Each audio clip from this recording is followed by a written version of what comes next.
నీ దేహాన్ని జాగ్రత్తగా కాపాడుకో.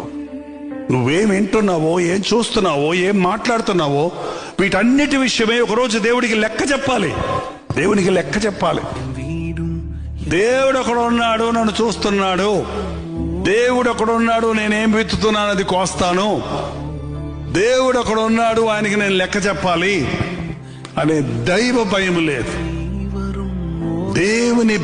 దేవుని భయం మనం కలిగి ఉండాలి. దేవుని భయం అంటే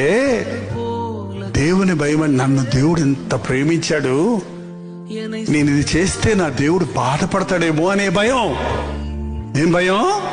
నా కోసం ప్రాణమిచ్చిన ప్రభువుని నేను దుఃఖపరిస్తే ఆయన బాధపడతాడేమో, ఆయన్ని బాధ పెట్టేవాడిని అవుతానేమోననే భయంతో మనం పాపం చేయకుండా ఉంటాం.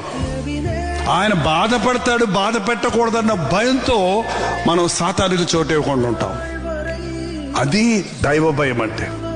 నా యేసయ్య నన్ను చూచి దుఃఖపడకూడదు, ఆయన్ని బాధ పెట్టేవాడిగా నేను ఉండకూడదు అనే భయం ఉన్నవాడు, నేను దేవునికి భయపడతానన్నవాడు ఈ లోకానికి భయపడ్డు, సాతానికి లొంగడు, పాపానికి చోటివ్వడు.